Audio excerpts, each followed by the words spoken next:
All right, so, today we're diving into something that, well, it might surprise you a bit as a topic that philosophers are, really getting into lately. Yeah. Patriotism?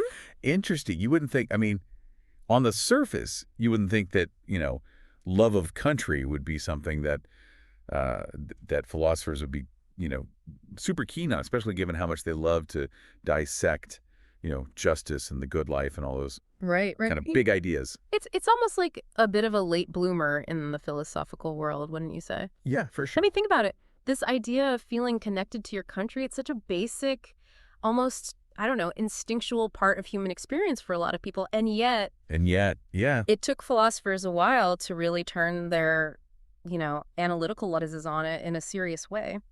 yeah, it's true. Like the Stanford Encyclopedia of Philosophy entry on patriotism, that's what we're looking at today, right? That's our guide for this journey. Yep.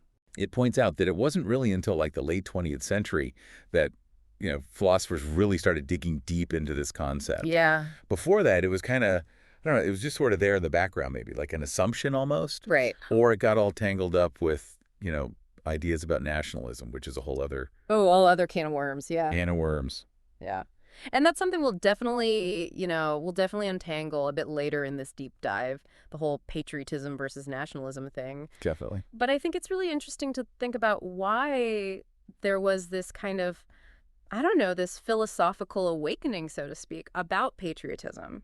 Yeah, and the entry, it does suggest some possible reasons for that, this kind of renewed interest. Right. Like, there was this shift in philosophy towards, re-emphasizing community and belonging, Yeah. kind of a pushback against all that very individualistic thinking that had been, Right. Right. Right. dominating for a while. Yeah. Yeah. The pendulum swinging back a bit, maybe. Yeah, exactly. And also, I mean, let's be real. There's no denying that the whole resurgence of, pretty strong nationalist movements around the world, that definitely had an impact. Oh, for sure. Like philosophers couldn't just ignore that elephant in the room. Yeah, exactly. It became too big, too important to just brush aside. Right. Right. So, with all that in mind for this deep dive, we're going to, really use that Stanford Encyclopedia entry as our map, our guide. Yeah, it's a really thorough piece, lays out all the different ways philosophers have tried to wrap their heads around patriotism. And as you said, it's still very much an ongoing debate. Oh, yeah, definitely. There are no easy answers here, which Yeah. for philosophers is probably a good thing, right? Yeah. Keeps us in business. Keeps those philosophical wheels turning, that's for sure. Exactly. So what we're going to do is we're going to really take apart the definition of patriotism. Like, what does it actually mean in a philosophical sense? Then, as you said, we'll carefully separate it from nationalism, tease those two apart. Hmm. And then we'll delve into the really juicy stuff. The ethical implications. Oh, yeah. Is patriotism actually a good thing? Is it morally problematic? Or is it somewhere in between? We're going to lay out all those different philosophical viewpoints, give you a range of perspectives, and then... Let you decide what to make of it all. Exactly. Yeah, no easy answers for him. Right, right. So, as good philosophers, I think we should probably start by, getting clear on what we're actually talking about, right? Like, what is patriotism? Back to basics. Back to basics. Go. So, the dictionary, it gives us that simple definition, love of one's country. Right, but as philosophers, I think we can all agree that that's a little, A little thin. yeah, a little thin. It doesn't really give us much to work with, does it? No, it's like trying to build a house on sand, You need a more solid foundation. Exactly. So, thankfully, the encyclopedia points us to, a more philosophically robust definition, one put forward by Stephen Nathanson. Okay, yeah, Nathanson, he's done some really interesting work on this topic. Yeah, and he suggests that patriotism involves this special kind of affection for your own country. Okay, special. So not just, liking the weather or the food, but something... Right. Deeper than that. It's tied to a sense of personal identification. Like you really feel like you belong to this place, this community, that it's a part of you in a way. Right. It's like, when your national team wins a big game, you feel that surge of pride, even though you weren't out there on the field yourself. Yeah, exactly. Or that, I don't know, that twinge of shame when something happens that you feel reflects poorly on your country. Mm-hmm. Yeah. It's like, you're taking it personally in a way. Yeah, and this sense of identification, it's really important for philosophers because it means that patriotism isn't just this abstract intellectual concept. Right. It's not just, oh, I agree with these principles, therefore I'm patriotic. It's more visceral than that. Yeah, exactly. It's about It's about feeling a genuine connection. A bond, a tie. Yeah, and Nathanson, he also highlights this special concern for the well-being of your country and really crucially for your fellow citizens. Yeah, and I like how the encyclopedia points out that this kind of concern often comes with, an implied willingness to sacrifice. Oh, right, right. Like if you genuinely care about something, you're usually, willing to put in the effort to make sacrifices to protect it. Yeah, yeah, that makes sense. It's like if you love your family, you're willing to do what it takes to take care of them. Exact. And that element of sacrifice, I mean, it's something that comes up a lot in discussions about patriotism, right? Whether it's serving in the military or just, working to improve your community in some way. Definitely. It's often seen as, the ultimate test of patriotism, that willingness to put something bigger than yourself first. So, if we're trying to, build our philosophical toolbox here, I think a good working definition of patriotism based on what we've discussed so far could be Mhm. something like love of your country, a sense of identity with it, and a particular concern for its well-being and for the well-being of your fellow citizens. Yeah, I think that's a pretty good starting point. Yeah. Yeah, good foundation. But the encyclopedia also reminds us that, it's not as simple as just ticking off a few boxes, right? There are all these other factors that come into play, Mm-hmm. that shape how we understand and experience patriotism. Right, right. It's not like a simple equation. No, definitely not. Like, what about, people's beliefs about their country, like whether they believe it's a good place, a just place?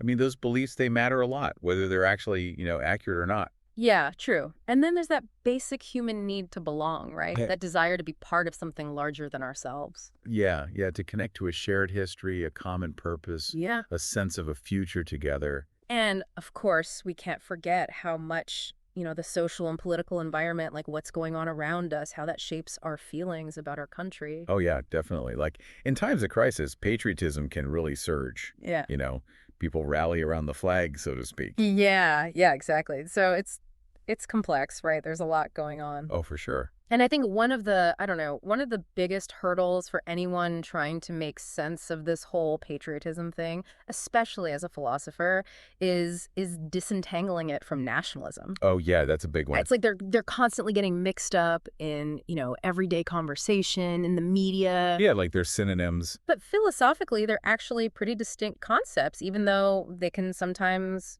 overlap. Yeah, for sure. And it's not a new debate either. Mm-hmm. Like philosophers, they've been wrestling with this distinction for centuries. Really? Yeah. The encyclopedia gives a really interesting overview of, how these ideas have been, kind of debated and refined over time. Mm-hmm. Like back in the 19th century, you had Lord Acton. He made this really sharp distinction between, he called it nationality Okay. and patriotism. Mm-hmm. For him, nationality was more about, this natural, almost like biological connection to a group, shared ancestry, race, that kind of thing. Oh, okay. Whereas patriotism for him was more about a conscious attachment to a political community and its principles, Yeah. Like you choose to be loyal to this particular way of governing yourselves. That's interesting. It's almost like he's flipped how we often use the terms today, right? Yeah, it is, isn't it? It shows you how, the meanings can shift and evolve over time. Right, right. And then, you jump ahead to the 20th century and you've got Elie Kaduri. He comes along and he offers this whole other perspective.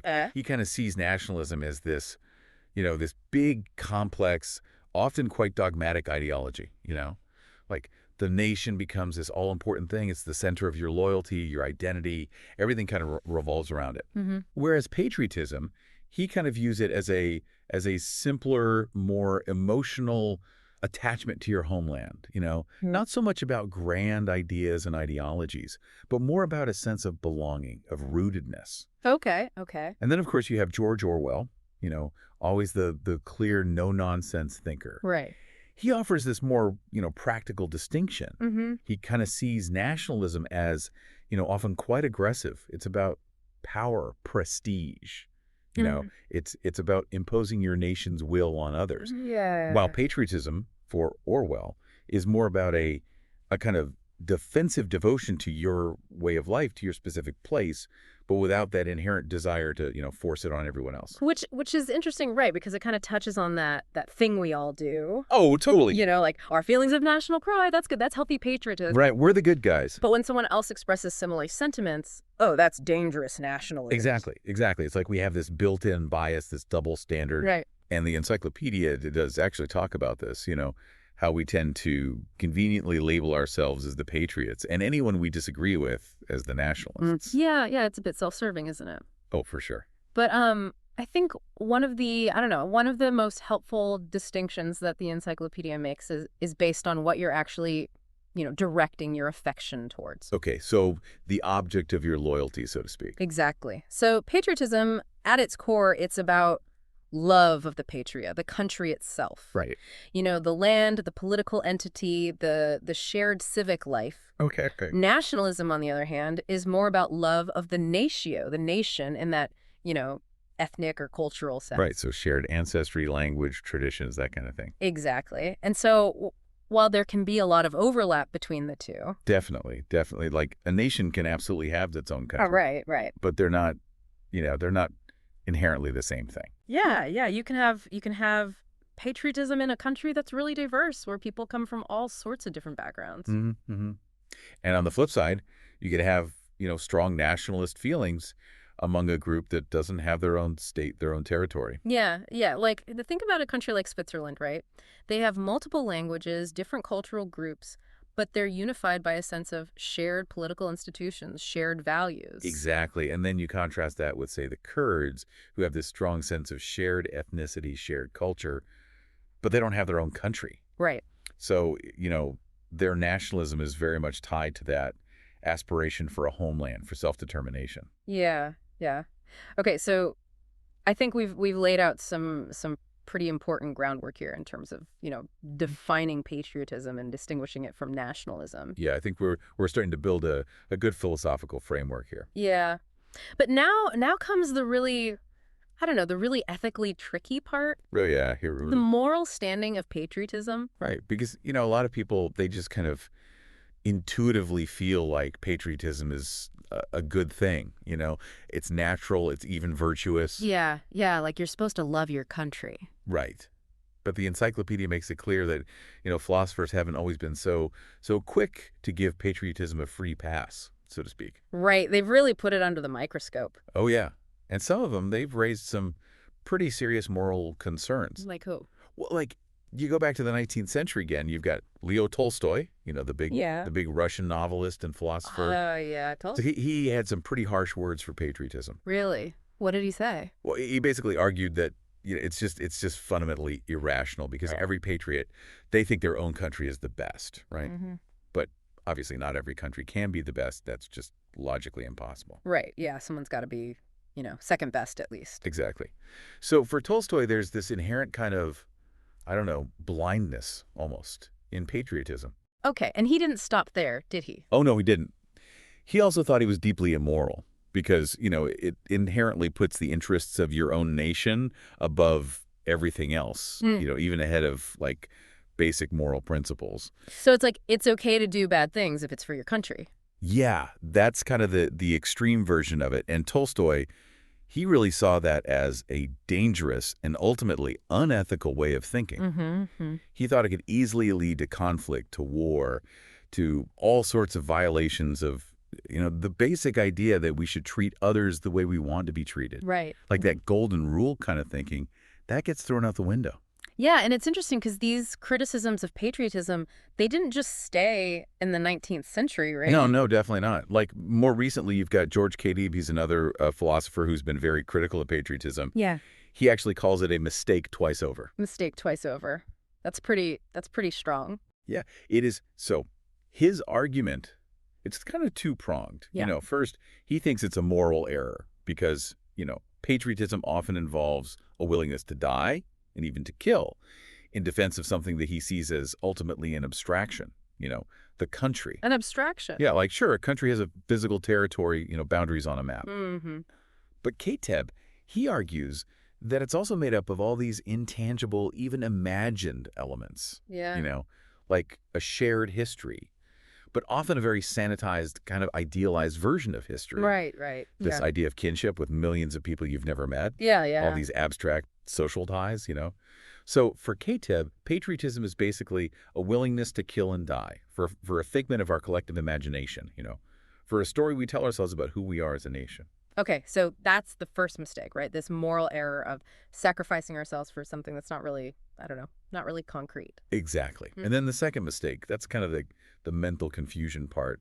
He's saying that, we're basically fooling ourselves. We're mistaking this imagined community for something real, something tangible, something worth dying for. Yeah, it's a powerful critique for sure. It really makes you think about, what are we actually pledging our allegiance to when we talk about patriotism? Yeah, exactly. But, the encyclopedia does a good job of, you know, presenting these criticisms, but also offering some counterarguments, right? Like, Yeah. just because philosophers have been critical of something doesn't mean they've got the final word. Right, right. It's all part of the ongoing philosophical dialogue. Exactly. Yeah. So, like, taking Tolstoy's point about, every patriot thinking their country is the best. Yeah. Does patriotism really require you to believe that? Yeah. I mean, you can love your country without necessarily thinking it's, superior to all others in every single way, Yeah. right? Yeah. You can recognize its flaws while still feeling a strong connection to it. Exactly. It's like, loving your family, right? You don't think your family is perfect, but you still love them. Right, right. Warts and all. Exactly. And then with Katib's point about, the country being this abstraction, Yeah. well, the encyclopedia brings up Benedict Anderson's idea of imagined communities. Okay, Anderson. Yeah, he's a big name in political thought. Yeah, and his argument was basically that all large-scale communities, beyond like your immediate family or village, Mm-hmm. they're all imagined in a sense. Cut. Like you can't possibly know everyone in your country personally, Mm. right? So your sense of connection to them, it has to be, built on shared ideas, symbols, narratives. Yeah, yeah. A shared imagination. Exactly. Yeah. But Anderson's point wasn't that these communities are fake or unreal. Right. It's just that they're different from, those face-to-face communities where, everyone personally. Okay, so just because something is, partially a social construct doesn't mean it doesn't have a real impact on our lives, on how we think, how we feel. Exactly. And that's Yeah. important for us as philosophers because, it means we can't just dismiss patriotism out of hand just because it involves this element of, shared imagination. Yeah, it's not necessarily a deal breaker in terms of, its moral worth. Exactly. Okay, so we've got these big sweeping critiques from Tolstoy, from Khatib, Mhm. but then the encyclopedia goes on to present this other critique, one that focuses on what it calls the ethics of belief. Oh, yeah. This is getting into some really interesting territory now. Yeah, and this is where the philosopher Simon Keller he comes in. Okay. Yeah, Keller, he's done some really thought-provoking work on the way we form our beliefs, like what are the right reasons to believe something? What are the wrong reasons? Right. So for those of us who are obsessed with the whole idea of justification, like why do we believe what we believe? This is going to be right up our alley. Oh, yeah, definitely. So Keller's argument, it basically goes like this. When we talk about patriotism, it usually involves some kind of endorsement of our country. Right. Yeah, Yeah, we're saying, this is a good place. This is a place I'm proud to be a part of. exactly. And then when someone asks us, well, why are you patriotic? Mm. We usually start listing all the good things about our country, Okay. like the achievements, the virtues. Yeah, yeah, the contributions it's made to the world, the freedoms we enjoy, all that. Right. But his key insight is that, for that endorsement to be, truly justified, morally and rationally sound, Mm-hmm. it would seem like we'd have to apply some, objectively valid standards, right? Okay, so not just, blindly loving everything your country does, but actually judging it fairly. Exactly. Exactly. Like you'd have to compare your country to others, look at the evidence, really be honest about its flaws. Yeah, yeah. But here's the thing. Keller argues that, for most patriots, their loyalty, it's not really based on that kind of objective assessment. It's more about the fact that it is their country. Yeah. It's like a primary loyalty, a loyalty that comes first, and then all the justifications kind of follow from that. So it's like you love your country because it's yours, not necessarily because it's objectively the best. Exactly, exactly. And he calls this loyalty in the first instance. Okay. And his point is that this kind of loyalty, it inevitably creates a bias. Like if you're already committed to loving your country, you're going to be more likely to see its good points and downplay its bad points, right? Yeah, yeah. It's like confirmation bias, right? Yeah. You're looking for evidence that supports what you already believe. Exactly. And here's where it gets really, ethically tricky. Okay. Keller argues that, a truly thoughtful patriot that can't really acknowledge this underlying motivation, this fact that their loyalty comes first, Right. and still sincerely maintain their patriotic beliefs. So it's like you can't admit that you're biased and still be a true patriot. Yeah, that's kind of his point. Because to admit that, it would mean admitting that your positive view of your country, it's not really based on, a fair assessment of the facts, Yeah. but rather on this pre-existing commitment. Yeah. So it's like a kind of self-deception almost. Exactly. And for Keller, that's a form of bad faith. It's like Mhm. you're not being honest with yourself about why you believe what you believe. Right. And this leads him to this pretty provocative conclusion that patriotism, far from being a virtue, is actually a vice. Yeah, a vice, Wow. because it leads to this kind of biased thinking, this intellectual dishonesty. Mhm. Now, the encyclopedia, it acknowledges that Keller's critique, it's pretty spot on when it comes to describing a lot of, existing patriotic sentiment. Yeah. Yeah. Like a lot of people probably haven't really, rigorously examined why they love their country. Right. It's just kind of a given, Uh, It's how they were raised. It's what everyone around them believes. but the encyclopedia also raises this interesting counter argument, right? Yeah. Like, couldn't a patriot just say, look, this is my home, Yeah. This is where I was born, where I grew up, where my family is. Yeah. I don't need some big, fancy justification for feeling loyal to this place. Right. It's like it's just a basic human instinct to feel connected to where you come from. Yeah, exactly. Yeah. Now, it might not be the most, philosophically sophisticated argument. Right. It's not exactly, Kant's categorical imperative. No, definitely not. Yeah. But it's sentiment that, a lot of people can probably relate to. Yeah, and the encyclopedia even mentions that Keller himself, later in his work, he kind of acknowledges that there might be something to this more basic form of attachment. It's like maybe we don't always need some grand, moral or intellectual reason to justify our loyalties. Right. Maybe sometimes it's okay to just say, this is my home, and that's enough. Yeah, yeah. It's a really interesting point because it kind of forces us to think about, what are the legitimate bases for our loyalties in the first place? Mm-hmm. Like, do they always have to be, super rational based on all this evidence and argumentation? Or is there room for something more, I don't know, more intuitive, more emotional? Yeah, it's a big question. And I don't think there's a simple one-size-fits-all answer. Right, right. But this whole discussion, it also brings us to this broader debate in moral philosophy Okay. about the tension between universal moral principles, those ideas about what's right and wrong that apply to everyone everywhere, Mm-hmm. and more particular attachments like patriotism, which are focused on a specific group, a specific place. Right. And this is a tension that philosophers have been grappling with for, as long as there's been philosophy. Yeah, yeah, the universal versus the particular. Exactly. And for a lot of critics of patriotism, they see it as a form of, collective egoism. Okay. Like you're putting your own group, your own country ahead of everyone else. And that's inherently in conflict with ideals of universal justice, human solidarity. Right. It's like it's okay to do bad things to others as long as it benefits your own country. Yeah.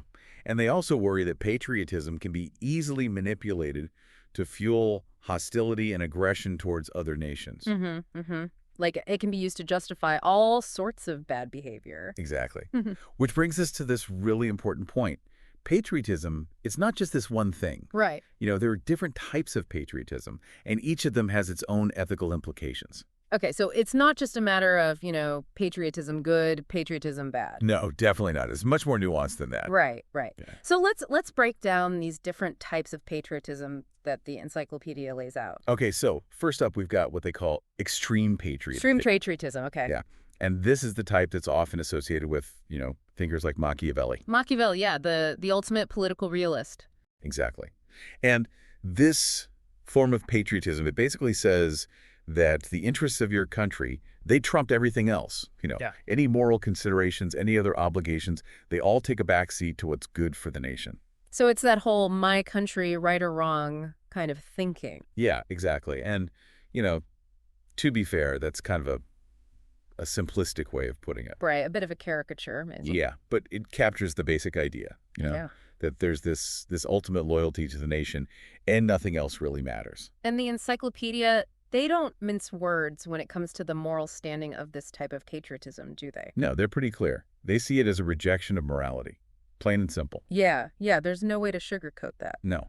Like, if you're saying, my country, right or wrong, that means you're willing to accept that your country might do things that are actually wrong, that are harmful, that violate basic ethical principles. Right, and that's just not a tenable position from a philosophical perspective. Yeah, not if you want to, hold on to any kind of coherent moral framework. Okay, so extreme patriotism definitely gets a thumbs down from the encyclopedia. Big thumbs down. But then they move on to this other type, robust patriotism. Okay, yeah, robust patriotism. Yeah. This one's a bit more complex. Okay. It's most closely associated with the philosopher Alasdair MacIntyre. Okay, McIntyre. Yeah, he's a big name in ethics and political philosophy. Yeah, and his view, it's really interesting because it kind of stands in contrast to a lot of, you know, liberal political thought. Okay, how so? Well, liberals, they tend to emphasize universal values, individual rights, those kind of overarching principles that apply to everyone,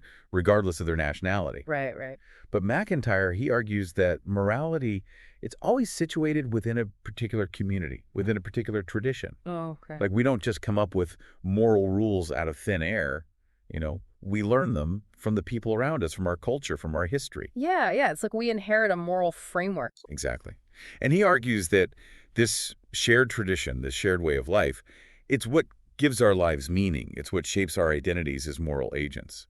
So for McIntyre, patriotism isn't something that's, separate from morality or even in conflict with it. No, not at all. For him, it's actually a central moral virtue. It's the bedrock of our ethical understanding. Because it connects us to this larger moral narrative.